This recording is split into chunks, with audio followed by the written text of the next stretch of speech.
So I want to talk about social media today. And the reason this comes up, some of you guys might know, might not, but I've gotten off of social media over the last couple years. So I was around when it was MySpace and when Facebook first started, all those kinds of things. But the last couple years, I've kind of gotten off of social media. But then when everything happened with the quarantine and all that kind of stuff, I jumped right back on, right? Because I knew I needed to connect with people. I knew for youth ministry, for work, I needed to be on social media. So I jumped right back in. And I was quickly reminded of all the problems I've found with social media over the years. So what is, first, what is social media?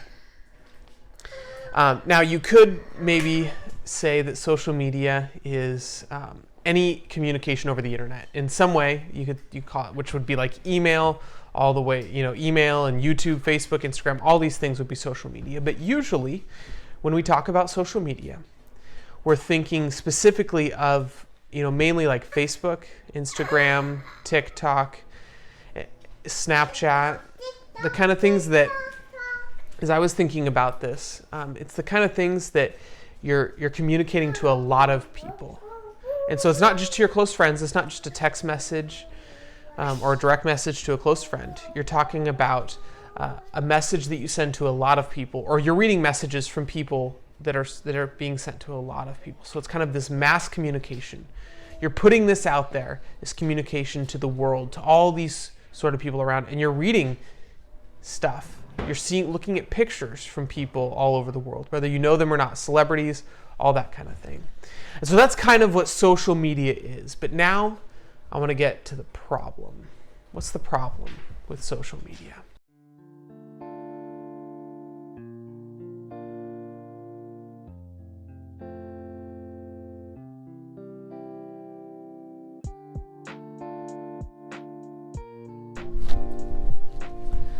So what's the problem with social media? Because it seems like a great thing.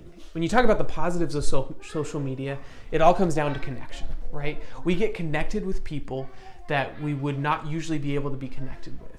You can have hundreds, thousands of friends on Facebook that you can't maintain in real life, but you can see pictures and updates from these people, and you feel connected to them. And it seems great, and Facebook advertises it that way. If you've seen any commercials lately, it's all about the connection. So what's the problem? Because it seems great. Well, there's two problems that I want to talk about today. The first problem is that it's not real connection. We think it is, in our minds it is this real connection, but it's not real. There's something false about it that leaves us empty. So I want you to think for a moment. Imagine that I get home from work and I sit down on the couch and my 3 kids are there. But instead of spending time with them, instead of connecting with them, I pull out my phone and I get on Instagram. As I'm scrolling through Instagram, looking at pictures, I end up landing on a picture of my friend's kids. And he's got cute kids, and it's like, oh man, that's great. He's got cute kids. And I double tap, I like that picture. And I'm experiencing this moment of connection with my friend that I don't usually get to talk to over a picture of his kids.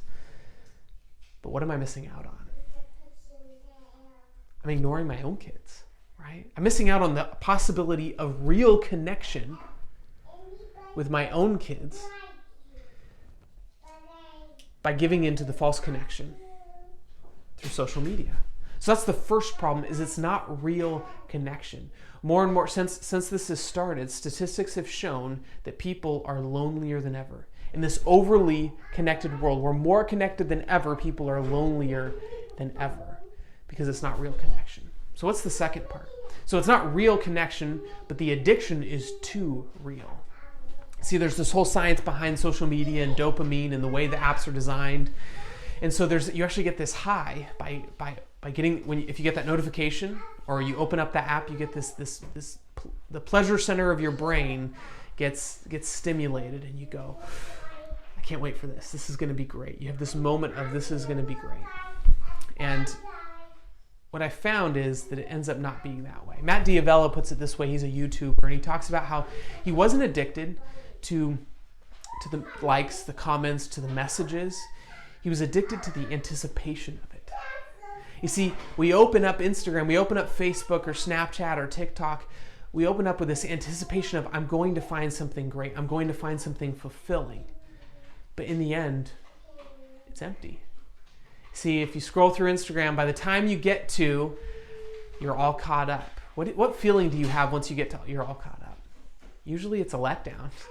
You kind of go, oh, I didn't get what I wanted out of that. We go into it looking for hope. We go into it looking to be fulfilled in our life. And we leave, every time we leave disappointed with what it brought us. And that goes back to because it's not real connection.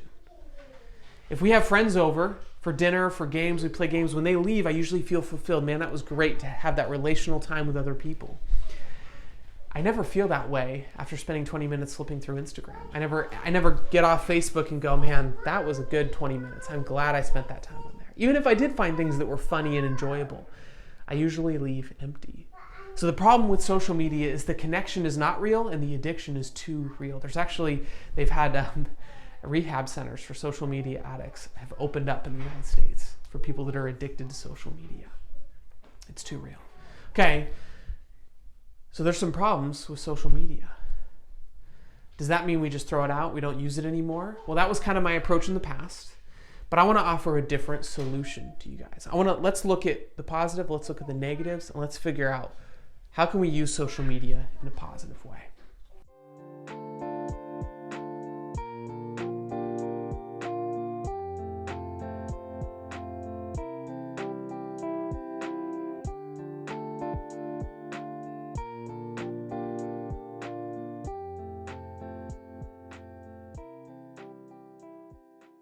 So what do? We've got this problem, a couple problems actually, with social media that seem pretty big. And so we could just throw it all out. But I want to offer something else instead. I want to offer a heart change. You see, I think the issue is that we've got Jesus and social media in the wrong places. And it has to do with what you make your whole life about and what you use as tools. Which one do you think should be which? Which should be a tool that we use to help us, and which should be what we make our whole lives about? You probably know the answer, but for too many of us, we've made Jesus a tool. We go to him when we need his help for something, when we're struggling with something in our lives, when we want to pray for someone's healing, or we're having difficulty in school, and so we say, okay, I guess I'll go to Jesus and pray, and maybe he can fix my problems. And we make social media our whole life. Now, that might seem like an over-exaggeration, but how many times a day do you touch your phone? I've heard something for our generations, it's something like 2,000 times a day we touch our phones. We grab at it, we pick it up. We spend hours a day on social media. If you were to look just at the time you spend on things, what is your life about? It's probably not about Jesus. It's probably more about Instagram or Facebook or something else. And so the problem isn't social media. The problem is what we're putting our hearts, our lives into, what we're making them about. And that goes back to that idea of idolatry. Idolatry is putting anything before God or making anything into a God. And that's what we've done with social media, is we've made our whole lives about it. It may not feel like it, but just look at the time you spend on it. And it makes it clear what your life's about. And so if we could flip those, if we could make our lives about Jesus and use social media as a tool to connect with people, a tool to get to know people, a tool to spread the good news of Jesus, then it's a great thing. But that's a flip that we have to make in our lives. We have to make our lives about Jesus, and we have to use social media as a tool.